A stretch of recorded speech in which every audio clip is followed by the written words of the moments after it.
2022, and both have said they do not plan to change them back.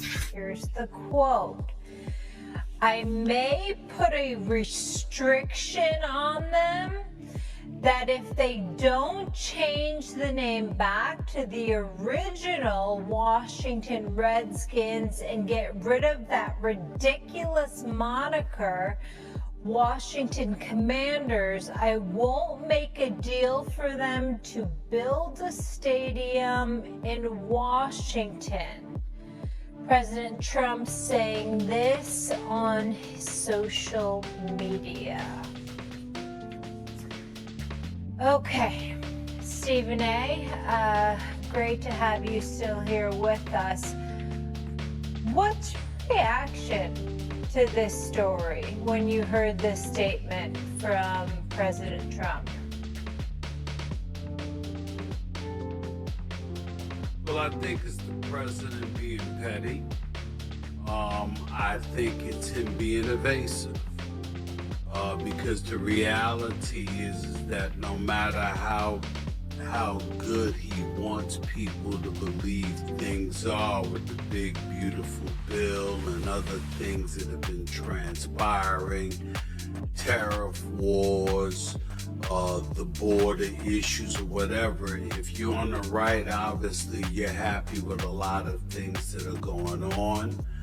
And there's nothing to take credit away from that. I'll leave the political evaluations to other people. But nevertheless, there are millions upon millions of people in the United States of America that are not necessarily happy with some of the things that he's doing. So what does he do? He caters to his base. Because when you look at the Redskins name, obviously it's something that needed to be changed, and by him bringing that issue up, we all know from a political landscape, it's much ado about nothing. It's just him catering to his base to make sure that he serves to appease them in some way, to distract them from other issues, including the Epstein files, by the way, because a lot of people associated with the MAGA right want those files released, and you even have Republican representatives on the Hill wanting those files released. Wanting to see for themselves because they're not buying what the administration is saying when they say that there's absolutely nothing there. But I think it's important to really zone in and focus on Washington, D.C.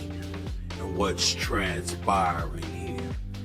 The president, obviously since he arrived in office January 21st, has proceeded to let go nearly 300,000 federal employees since he's taken office.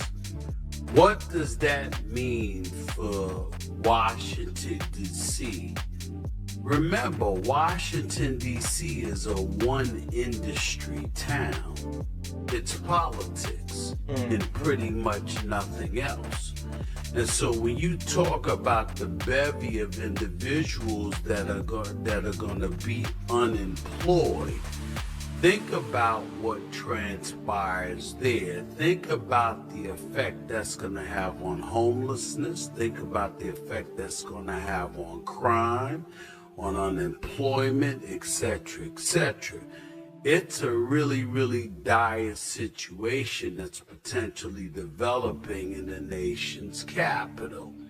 And so with all of that going on, understand that's relevant because not only has Josh Harris, the owner, and his group owning the Washington Commanders, pledged to put in anywhere from $2.5 to $2.7 billion of their own money, they were hoping to receive $1 billion from Washington, D.C. And the city council has yet to approve that. A vote is coming at the end of the month in regards to that.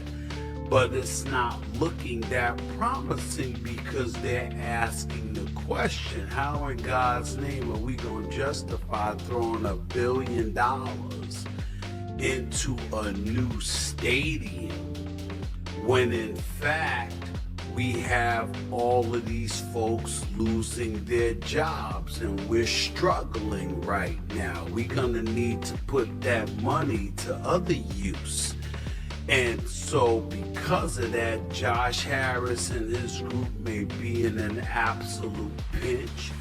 Trump recognizes that and has ingratiated himself into a situation he really has no business being in. Yes, the old RFK Stadium ground where the Redskins used to play when they were the Redskins is federal territory. That's federal ground. That's true.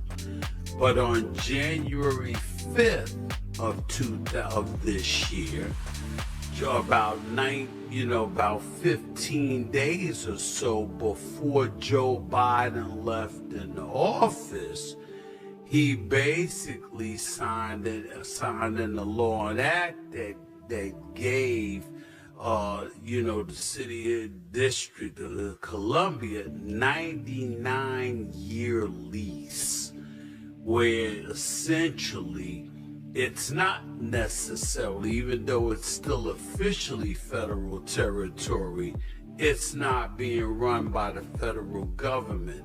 So again, all of that speaks to Donald Trump basically engaging in pomp and circumstance, trying to make noise, ingratiate himself further with his base to show that he is indeed living up to the promises that he's made in terms of addressing woke culture and things of that nature. But that's all it's about. It's not to say that it's not going to be an inconvenience, because I know that it can be to Josh Harris, because I think he made the mistake of saying we're never doing anything, we're not changing. Because what Trump has shown religiously, he's willing to double down and make this as hard as he possibly can. But by the looks of the law and what has transpired on the books, it seems to be little to nothing that Trump can do about this other than make noise. But again, it does assist in him appealing to his base. We understand. Stephen A., hold that thought, because I have Ryan Clark with us, who of course played for this franchise. And as I mentioned that quote earlier where President Trump said there's a big clamoring for this, and our great Indian people in massive numbers want this to happen. Well, I think first of all, as I know,